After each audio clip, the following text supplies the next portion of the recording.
Visitors to a distant land may bring many things, great treasures or technologies, but the greatest gift of all is understanding and friendship. Expedition to Earth by Arthur C. Clarke. Read by Karl. It was in the last days of the Empire.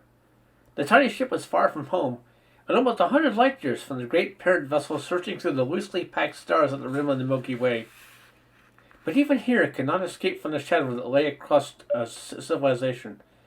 Beneath that shadow, pausing over and again on their work to wonder how the distant homes were faring, the scientists of the Galactic Survey still labored at their never-ending task. The ship had only 3 occupants, but between them they carried knowledge of many sciences, and the experience of half a lifetime in space. After the long interstellar night, the star ahead was warming their spirits as they dropped down towards its fires. A little more golden, a trifle more brilliant than the sun that now seemed to lighten of their childhood. They knew from past experience the chance of locating planets here was more than 90%, and for a moment they forgot all else in the excitement of discovery. They found the first planet within minutes of coming to rest. It was a giant, of a familiar type, too cold for protoplasmic life, and probably possessing no stable surface. So they turned to search sunward, and presently were rewarded. It was a world that made their hearts ache for home, a world where everything was hauntingly familiar, yet never quite the same. 2 great land masses floated in blue-green seas, capped by either pole. There were some desert regions, but the larger part of the planet was obviously fertile. Even from this distance, the signs of vegetation were unmistakably clear. They gazed hungrily at the expanding landscape as they fell down in the atmosphere, heading towards noon in the subtropics. Ship plummeted through cloudless skies towards the great river, checked its fall with a surge of soundless power, and came to rest along the long grasses by the water's edge. No one moved. There was nothing to be done until the automatic instruments had finished their work. Then the bell tinkled softly, and the lights of the control board flashed in a pattern of meaningful chaos. Captain Altman rose to his feet with a sigh of relief. "We're in luck," he said. "We can go inside without protection, if the pathogenic tests are satisfactory. What did you make of the places we came in, Bertrand?" "Geologically stable. No active volcanoes, at least. Don't see any trace of cities, but that proves nothing. If there's a civilization here, it may have passed that stage." "Or not reached it yet?" Bertrand shrugged. "Either's just as likely. It may take us some time to find out on a planet this size." "More time than we've got," said Gwyndar, glancing at the communication panel that linked them to the mothership and then to the galaxy's threatened heart. For a moment there was a gloomy silence. Then Gwyndar walked to the control board and pressed a button of keys with automatic skill. With a slight jar, a section of the hull slid aside, and the 4th member of the crew stepped out to the new planet, flexing metal limbs and adjusting servo motors to the unaccustomed gravity. Inside the ship, a telephone screen glimmered into life, revealing a long vista of wavering grasses, some trees in the middle distance, and a glimpse of the great river. Gwyndar pushed a button, and the picture flowed slowly across the screen as the robot turned its head. "Which way shall we go?" Gwyndar asked. "Let's have a look at those trees," Altman replied. "If any animal life will find it there."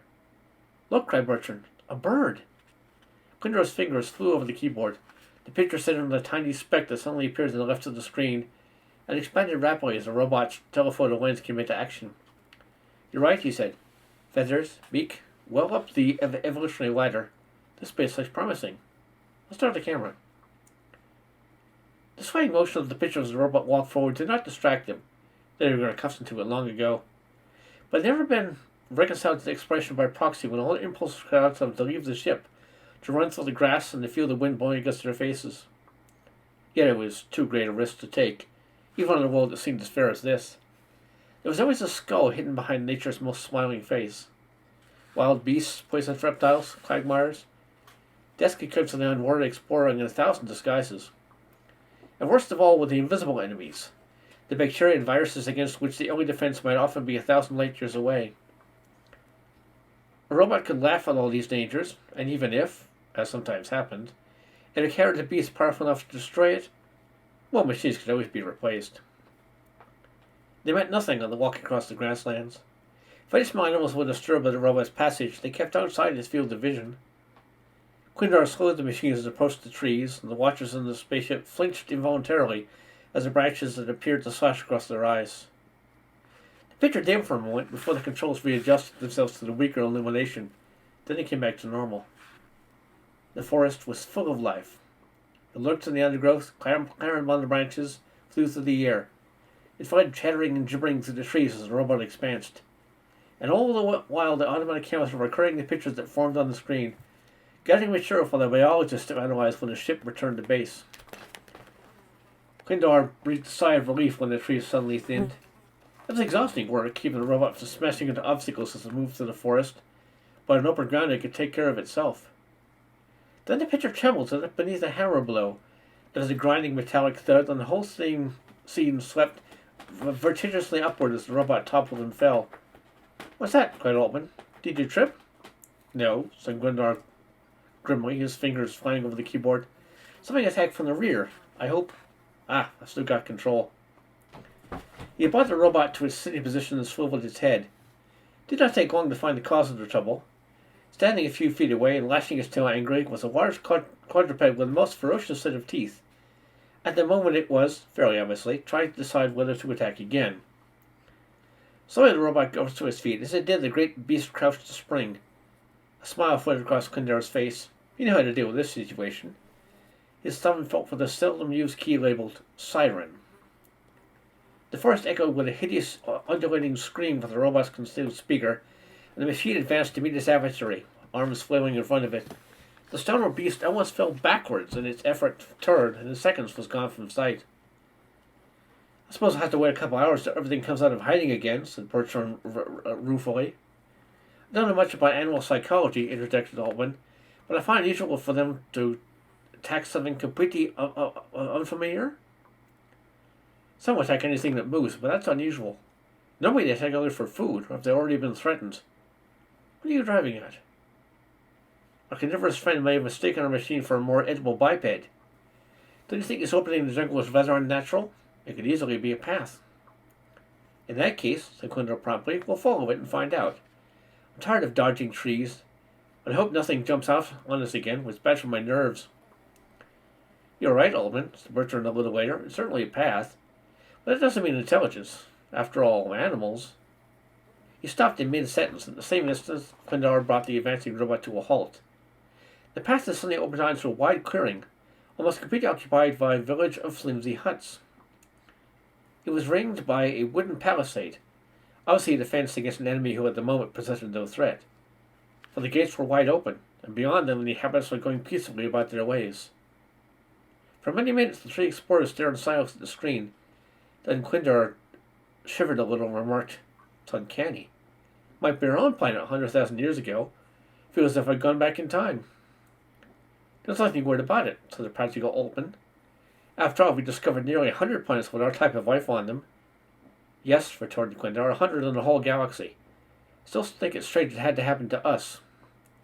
"What had to happen to somebody," said Bertrand philosophically. "Meanwhile, we must work out our contact procedure. If we send a robot into the village, it will start a panic." "That," said Altman, "is a masterly understatement.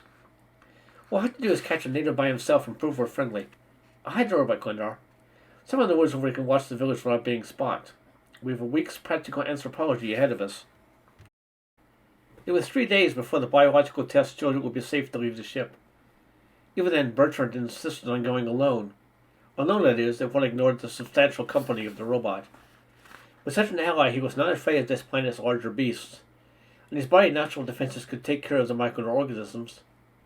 So, at least, the analyzers had assured him, and concerning the complexity of the problem, they made remarkably few mistakes.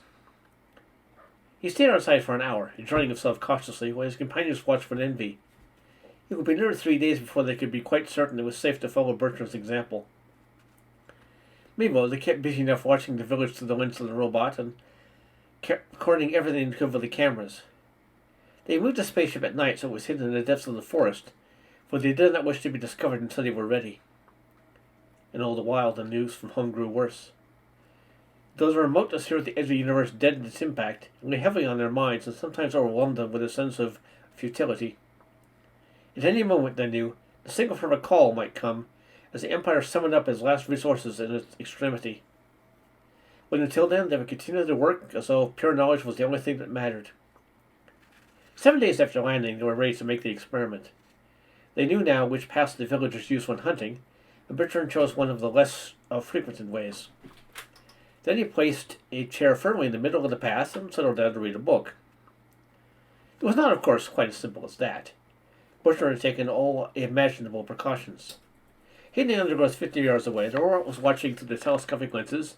In his hand he held a small but deadly weapon. Controlling it from the spaceship, his fingers poised over the keyboard, Quitter waited to do what might be necessary. That was the negative side of the plan. The positive side was more obvious. Lying at Bertrand's feet was the carcass of a small horned animal, which he hoped would be an acceptable gift to any hunter passing his way. 2 hours later, the radio in his suit harness whispered a warning. Quite calmly, though the blood was pounding in his veins, Bertrand laid aside his book and looked down the trail.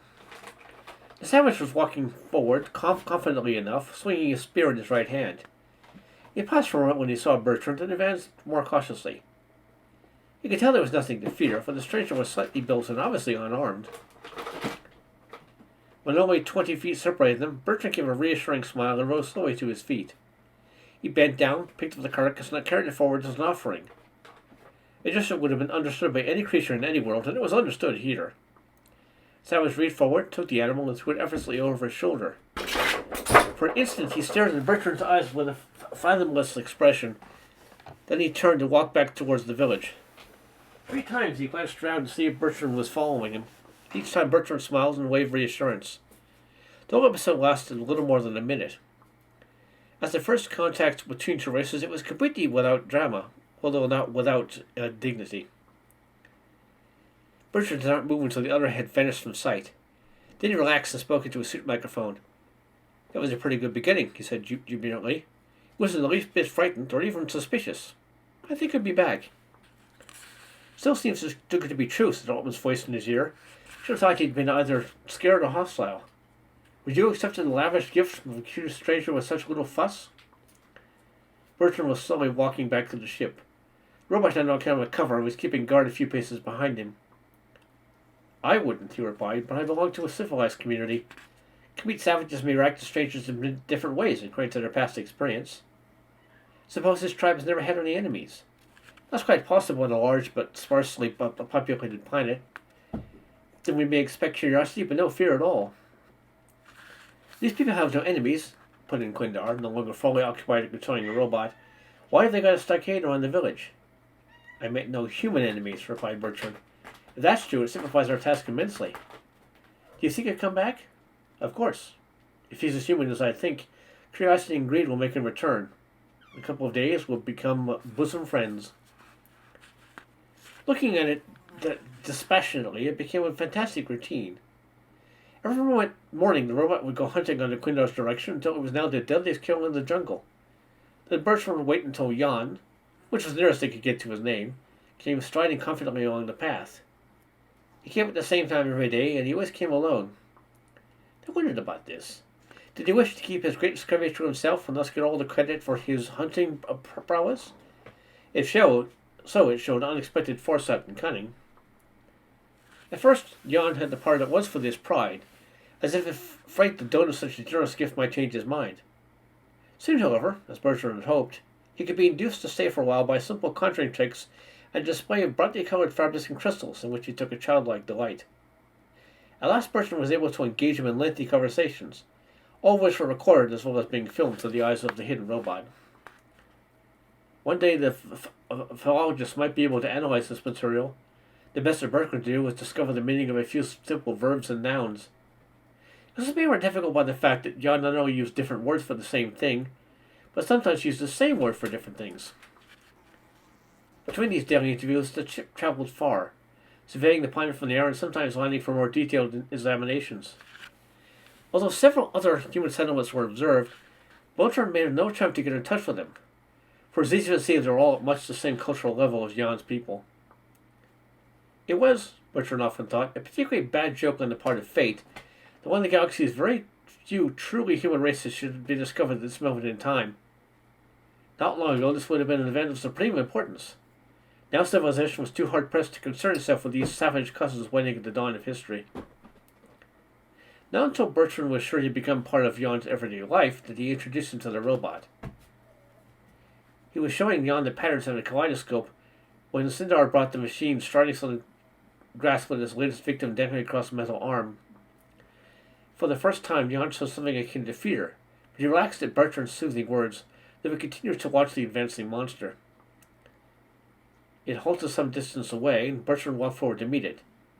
As he did so, the robot raised his arms and handed to him the dead beast. He took it solemnly and carried it back to Jan, staggering a little under the unaccustomed load. Bertrand would have given a great deal to know just what Jan was thinking as he accepted the gift. Was he trying to decide whether the robot was master or slave? Perhaps conceptions of this were beyond his grasp. To him, the robot might simply be another man, a hunter who was a friend of Bertrand's. Quindar's voice, slightly larger than life, came from the robot's speaker. It's amazing how calmly he accepts this. Won't anything scare him? You keep judging him by your own standards, replied Bertrand. Remember, his psychology is completely different, much simpler. Now he has confidence in me. Anything I accept won't or will worry him. What if it'll be true of all his race? Queried Altman. Hardly safe to judge by a simple specimen. What do you think happens when we send a robot into the village? Hello, exclaimed Bertrand. That surprised him. He'd never met a person who could speak with two voices before. Do you think he'd guess the truth when he meets us? Said Quindar. No. The robot will be pure magic to him, but it won't be any more wonderful than fire or lightning and all the other forces he must already take for granted. Well, what's the next move? Asked Altman a little impatiently. Are you going to bring him the ship, or are you going to the village first? Bertrand hesitated. I'm anxious not to do too much too quickly. You know the accidents that have happened with strange races when that's been tried. Let him think this over, and when we get tomorrow, I'll try to persuade him to take the robot back to the village. In the hidden ship, Quindar reactivated the robot and started it moving again. Like Altman, he was growing a little impatient of this excessive caution, but in all matters relating to alien life forms, Bertrand was the expert, but he had to obey his orders. There were times now when he almost wished he was a robot himself, deprived of feelings or emotions, able to watch the fall of a leaf or the death agony of the world with equal detachment. The sun was low when Jan heard the great voice crying from the jungle. He recognized it at once. Despite his inhuman volume, it was the voice of his friend. It was calling him. In the echoing silence, the life of the village came to a stop. Even the children ceased their play. The only sound was the thin cry of a baby frightened by the sudden silence. All eyes were upon Jan as he walked swiftly to his hut and grasped the steer that lay beside the entrance. The stockade would soon be closed against the prowlers of the night, but he didn't hesitate. He stepped out into the lengthening shadows. He was passing through the gates when once again that mighty voice summoned him, and now it held a note of urgency that came clearly across all the barriers of language and culture. Shouting giant who spoke in many voices men a little way from the village and beckoned him to follow. There was no sign of Bertrand. They walked for almost a mile before they saw him in the distance, standing not far from the river's edge, staring out across the dark, slowly moving waters. He turned as Jan approached, yet for a moment seemed unaware of his presence. Then he gave a gesture of dismissal to the Shining One, who withdrew into the distance. Jan waited. He was patient, and though he could never express in words, contented. When he was with Bertrand, he felt that first intimations of that selfish, other irrational devotion his race was not fully achieved for many ages. It was a strange tableau. Here at the river's brink, two men were standing. One was dressed in a closely fitted uniform equipped with tiny, intricate mechanisms. The other was wearing the skin of an animal and was carrying a flint-tipped spear. 10,000 generations lay between them. 10,000 generations in an immeasurable gulf of space. Yet they were both human.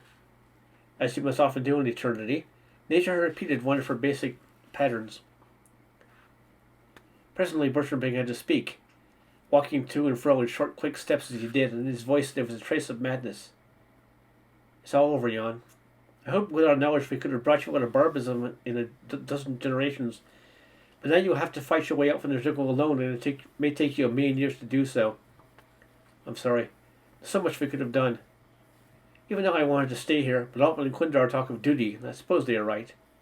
It's little enough we can do, but our world is calling and we must not forsake it. I wish you could understand me, Jan. I wish you knew what I was saying.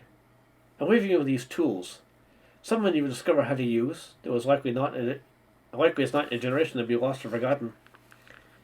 See how this blade cuts. It would be ages before your world can make its like. And guard this well. When you press the button, look. Use it sparingly, it will give you light for years, till sooner or later it will die. As for these other things, find what use for them you can. Here come the first stars up there in the east. Do you ever look at the stars, Jan? Wonder how long it'll be before you discover what they are, and I wonder what will have happened to us by then. Those stars are our home, Jan, and we cannot save them.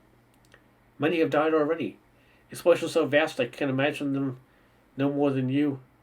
In 100,000 of our years, the ice of the funeral parlors will reach our world and send its people wandering. By then, perhaps your race will be reaching for the stars. I wish I could warn you against the mistakes we made, which now would cost us all we have won. It is well for your people, Jan, that your world is here at the frontier of the universe. You may escape the doom that waits for us. One day, perhaps, your ships will come searching among the stars as we have done, and they may come upon the ruins of our worlds and wonder who we were. But they will never know we've met here by this river when your race was young. Here come my friends. They will give me no more time. Goodbye, Jan. Use well the things I have left you. They are your world's greatest treasures. Something huge, something that glittered in the starlight, was sliding down from the sky. It did not reach the ground, but came to rest a little way above the surface. In utter silence, a rectangle of light opened in its side. The shining giant appeared in the night and stepped through the golden door.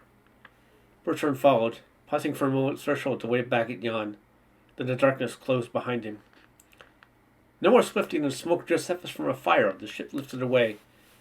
But it was so small that Jan felt he could hold it in his hands. It seemed to blur into a long line of light slanting upwards into the stars. From the empty sky, a peal of thunder echoed over the sleeping land, and Jan knew at last that the gods were gone and would never come again.